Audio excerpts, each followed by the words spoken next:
છે। હું બધાને દિલથી વિનંતી કરું છું, સાહેબનું માન રાખજો, બધા જ પોતપોતાની જગ્યા લઈ લેશો અને શાંતિથી સાંભળશો। મારી નમ્ર અપીલ છે, આ બાજુ જેટલા પણ મિત્રો છે સાઈડમાં ઉભા છે, મહેરબાની કરીને આપણે જગ્યા લઈ લઈશું। 5 મિનિટ માટે જગ્યા લઈ લઈશું આપણે। તમામ મિત્રોને હું વિનંતી કરું છું કે 5-7 મિનિટ માટે આપણે પોતપોતાની જગ્યાએ બેસી જઈશું। આભાર।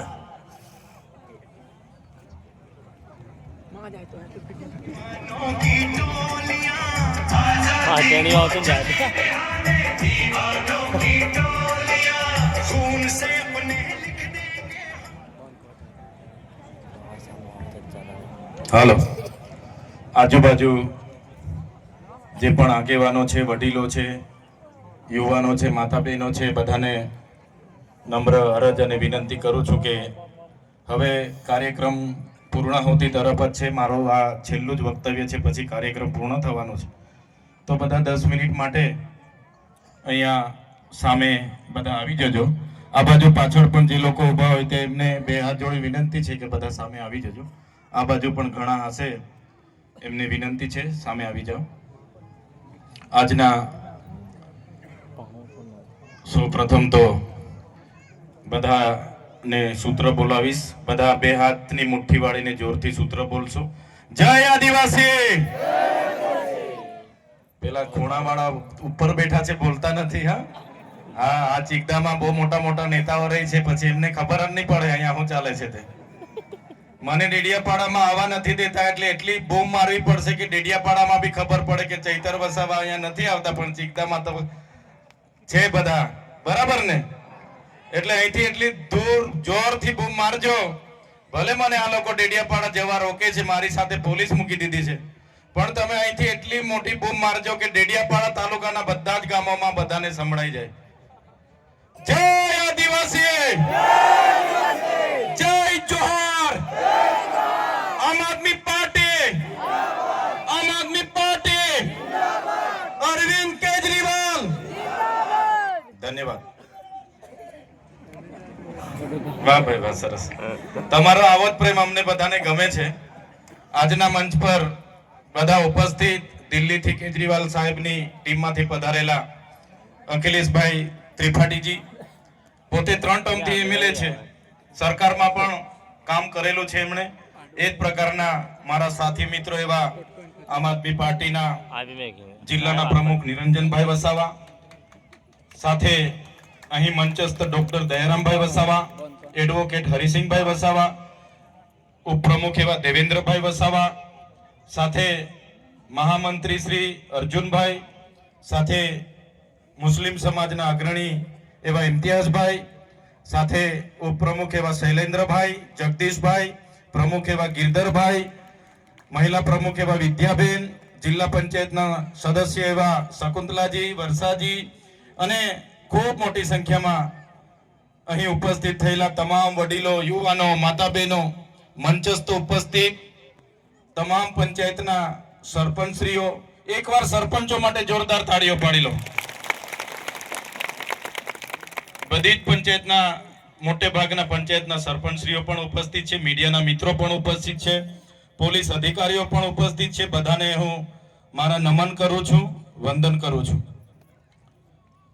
સાથીઓ, અહીંયા બેઠા બેઠા અમે સાંભળતા હતા અને મીડિયામાં પણ જોયું હતું, સાંસદશ્રીએ જે પ્રકારની નિમ્ન કક્ષાની ભાષાનો ઉપયોગ મારા માટે કર્યો છે, ત્યારે આ મારો અપમાન નથી, પણ જે જનતાએ 1 લાખથી પણ વધારે મત આપીને મને ધારાસભ્ય બનાવ્યો છે અને ધારાસભ્ય તરીકે મારું અપમાન એ કરે છે, પણ આ મારું અપમાન નથી, જેમણે મને ચૂંટીને ધારાસભ્ય બનાવ્યો છે, આ સામે બેઠેલી જનતાનું અપમાન એણે કર્યું છે।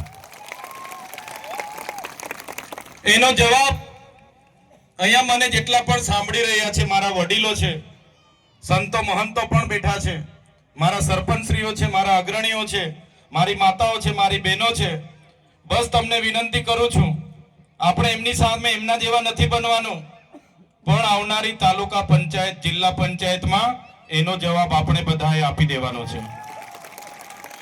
આપી દઈશું ને બધા? તૈયાર છો ને બધા? આપણા અપમાનનો જવાબ આવનારી તાલુકા જિલ્લા પંચાયતમાં ભાજપના નેતાઓને આપી દેવાનો છે. અને એ મારું ગમે તેટલું અપમાન કરતા હોય, મને ગમે તેટલું નીચું બતાવવાની વાત કરતા હોય, એલફેલ બોલતા હોય, મેં તો કુદરતને પ્રાર્થના કરું છું કે એમને સુખી રાખે, એમનું ભલું કરે. અમે તમને આવનારી ચૂંટણીઓમાં જવાબ આપી દઈશું. સાથીઓ, આગળ ઘણા પ્રશ્નોની વાતો થઈ છે, સમસ્યાઓની વાતો થઈ છે, ત્યારે હવે આજનું ડેડિયાપાડા એ માત્ર ગુજરાતમાં ચર્ચિત નથી. તમારા બધાના આશીર્વાદથી આટલી નાની ઉંમરમાં મને ધારાસભ્ય બનવાનો તક મળી છે. 35-34 વર્ષની ઉંમરમાં તમે મને ધારાસભ્ય બનાવ્યો અને ધારાસભ્ય બનાવ્યા બાદ તમારા બધાના આશીર્વાદથી, તમારા સહકારથી માત્ર મેં ડેડિયાપાડા, સાગબારા કે ચિકદાના લોકો માટે નથી, પણ આખા ગુજરાતના લોકો માટે અવાજ ઉઠાવું છું. ત્યારે આજે ડેડિયાપાડા એ આખા ગુજરાત અને દેશમાં ડેડિયાપાડાને લોકો જાણી ગયા છે. તમારો બધાનો એટલો બધો પાવર છે, તમારી બધાની એટલી બધી તાકાત છે કે આજે દેશના વડાપ્રધાનને ચૈતર વસાવાને ડરાવવા માટે ડેડિયાપાડામાં આવવું પડે છે. ડેડિયાપાડામાં અને તમે જોજો આવનારા દિવસોમાં અમારા બે ચાર આગેવાનોએ કીધું કે કોંગ્રેસના પણ કોઈ દિગ્ગજ નેતા થોડા દિવસમાં ડેડિયાપાડા આવવાના છે, એવું જાણવા મળ્યું છે. અમે તો બધાને જ કહીએ છીએ, ભાઈ દેશના નેતાઓ તો બધા આવો જ, પણ અમેરિકાથી પણ ડોનાલ્ડ ટ્રમ્પને બોલાવવાના હોય તો બોલાવી લેજો, અમને કઈ ફેર પડવાનો નથી. અમે લોકોને જાગૃત કરીએ છીએ, લોકોને એક કરીએ છીએ, લોકો માટે હર હંમેશ બોલતા અમે દેખાઈએ છીએ, લોકો માટે લડતા અમે દેખાઈએ છીએ. એ ચાહે વિધાનસભા હોય, એ ચાહે સડક હોય, એ ચાહે મેદાન હોય, જ્યાં પણ હોય ત્યાં લોકોની વાત કરીએ.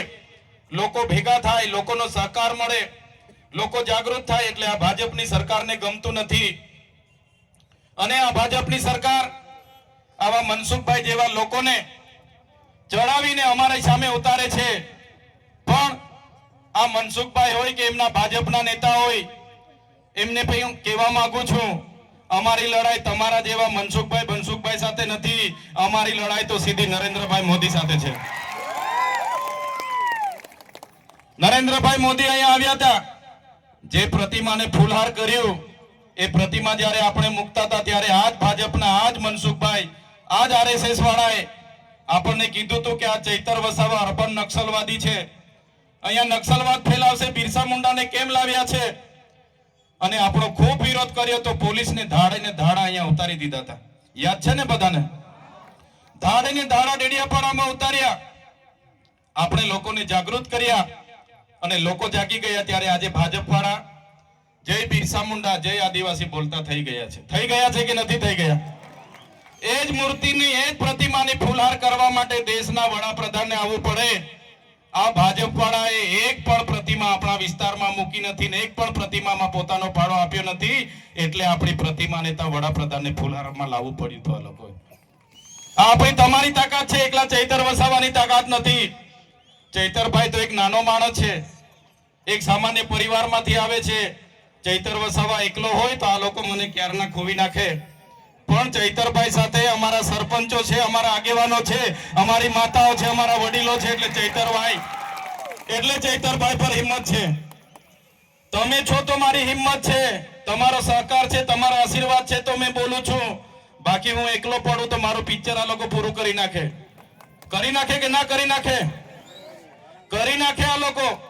એક સામાન્ય બાબતમાં ગ્લાસ માર્યો, મહિલાનું અપમાન કર્યું.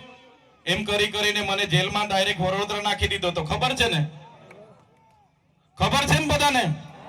હવે ગ્લાસ અમે પકડ્યો પણ નથી, માર્યો પણ નથી. એવી બાબતમાં 80 દિવસ જેલોમાં રહીને આવીએ અને આ મોદી સાહેબનો ખર્ચો પૂછ્યો તો કીધું કે 1.5 કરોડ માંગે છે, 75 લાખ માંગી ગયા. 5000 બી આપે ને મને તો આ લોકો મને જેલ હવાલે કરાવી દે કે ના કરાવી દે? બધા જ એમના છે, અધિકારીઓ એમના, કલેક્ટર એમના, એસપી એમના, કોન્ટ્રાક્ટરો એમના, તંત્ર એમનું. કોઈ મને 5000 બી કોઈના પર માંગુ ને તો મને જેલ હવાલી કરી દે. આ મનસુખ આ ભાજપ વાળા મને છોડે નહીં. છોડે મને 75 લાખ રૂપિયા આપે તો છોડે કે? એટલે ખર્ચો માંગ્યો. નરેન્દ્રભાઈ મોદીનો ખર્ચો આખા દેશમાં સૌથી પહેલા કોઈએ માંગ્યો હોય તો આ તમારા દીકરા ચૈતરભાઈએ માંગ્યો છે. ખલબલી મચી ગઈ એ લોકોમાં કે આ મોદીનો ખર્ચો કેમ માંગે છે. મેં કીધું મોદી આવ્યા, તમે દિવાળી કરી, તમે 3-3 હજારની થાળી ખાધી, તમે 2 કરોડનું ઝાંઝરું લાવ્યા, તમે 2 કરોડના સમોસા ખાધા, 2 કરોડના ચા પીધી, તમે બસ વાળાને 7 કરોડ ને 71 લાખ રૂપિયા આપ્યા, તમે ફૂલ ગુચ્છાના 1 કરોડ રૂપિયા ખર્ચો કર્યો. મેં કીધું પૈસા ક્યાંથી આવ્યા બતાવો મને. સાંસદના ઘરેથી આવ્યા તો કે ના. મુખ્યમંત્રીના ઘરેથી આવ્યા તો કે ના.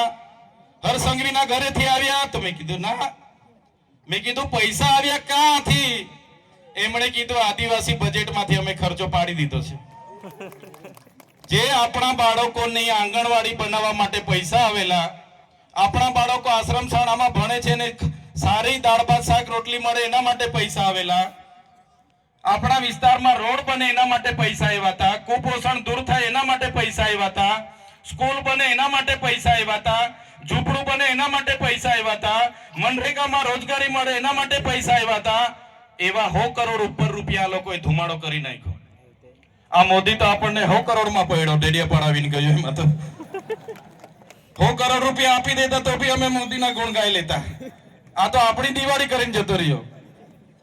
એટલે મેં કેમ છું, સાંસદના ઘરેથી તમે 200 કરોડ વાપરો, મનસુખભાઈના ઘરેથી 200 કરોડ વાપરતા તો મને વાંધો નતો, હરસંઘવીના ઘરેથી 500 કરોડ ખર્ચો કરતા મને વાંધો નતો, ભૂપેન્દ્ર પટેલના ઘરેથી 500 કરોડ ખર્ચ કરતા મને વાંધો નતો. પણ અમારા આદિવાસીના નિવાલાના કોડિયા તમે છીનવીને અહીંયા દિવાળીઓ કરો છો, એનો જવાબ આવનારા દિવસોમાં અમે તાલુકા જિલ્લા ચૂંટણીમાં આપી દઈશું. મનરેગાનું કૌભાંડ થયું ગયા વર્ષે, એટલે મને ખબર પડી. મેં ડેડિયાપાડાથી પ્રેસ કોન્ફરન્સ કર્યો એટલે મનસુખભાઈ તો મનરેગાના હીરા જોટવા અને નાગા અને ભલભલાને બોલાવીને મીટિંગો ચાલુ કરી દીધી. પ્રેસ કોન્ફરન્સ કરી કે આ ચૈતર વસાવો જૂઠું બોલે છે, ખોટું બોલે છે મીડિયામાં ચમકવા માટે. મેં પોલીસને કીધું ભાઈ આ પુરાવા છે, કાર્યવાહી કરો. ભરૂચના એસપી ને પણ કીધું, ના નર્મદાના પણ એસપી ને કીધું. મેં કીધું આમાં ભાજપના મંત્રીના પુત્ર મંત્રી અને આ હીરા જોટવા કોંગ્રેસનો ઉપપ્રમુખ ગુજરાતનો એને કૌભાંડ કર્યું છે, કાર્યવાહી કરો, બાકી હું ધરણા પર બેહું છું. ભરૂચમાં ધરણાનો ટાઈમ આપ્યો એના પહેલા એફઆઈઆર થઈ ગઈ. નર્મદામાં હવે ધરણાનો ટાઈમ આપ્યો તો મેં 400 કરોડનો અહીંયા પણ કરી નાખ્યું છે લોકો. પણ તે પહેલા ગ્લાસવાડીમાં મને લઈને નાહી ગયા. બાકી આ બનસુખ બધા હમણાં જેલમાં હવા ખાતા એ બધાના નામો એમાં હતા. ધારીકેડા સુગર પર બેસી મીટિંગો કરી. એમના જિલ્લા પ્રમુખે એ સાંસદે ધારીકેડા સુગર પર બેઠીને મીઠાઈઓ વાંચી અને એ કોન્ટ્રાક્ટરોને બચાવવાનું કામ કર્યું. અને એ મનરેગામાં કૌભાંડો ઉજાગર થયા ત્યારે આજે આપણા લોકોની રોજગારી છીનવાઈ ગઈ છે. આ ભાજપના નેતાઓ, આ કોંગ્રેસના નેતાઓના કૌભાંડને કારણે આજે સામે હોળી છે પણ આપણી પાસે ગામમાં રોજગારી નથી. ત્યારે આ મનરેગા કૌભાંડ આપણે બધા બોલતા હતા તો એનું નામ બદલી નાખ્યું કે ભાઈ જી રામજી. હવે મનરેગા તમારે નહીં કહેવાનું, હવે જી રામજી કહેવાનું. એટલે હવે ભગવાનનું નામ એટલે જી રામજી કૌભાંડ તો આપણાથી કહેવાય ના. રામ તો બધાના હૈયે વસે છે એવું આપણા સંતો કહે છે. પણ નામ બદલવાથી આ મનરેગાનું કૌભાંડ આપણે બધાએ ભૂલવાનું નથી.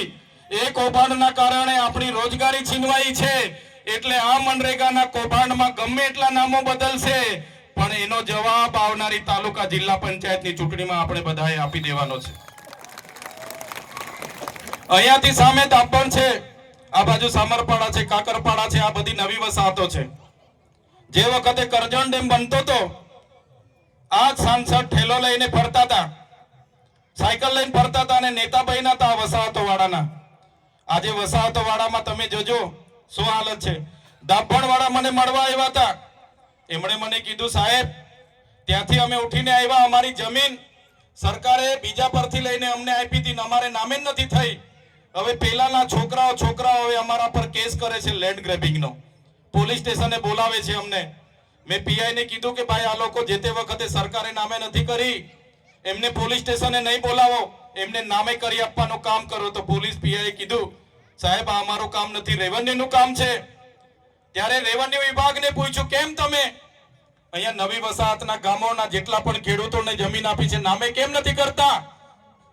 ત્યારે અધિકારીઓ કે એ તો સરકારનું કામ છે. ત્યારે આ સાંસદને મેં કહેવા માંગુ છું, તમે આ નવી વસાહતના લોકો એ બધા જ તમને માને છે, એ બધા તમારા પર અપેક્ષા લઈને બેઠા છે ને તમે 7 વખત સાંસદ બન્યા છો છતાં નવી વસાહતના લોકોના પ્રશ્નોનું નિરાકરણ નથી લાવ્યા.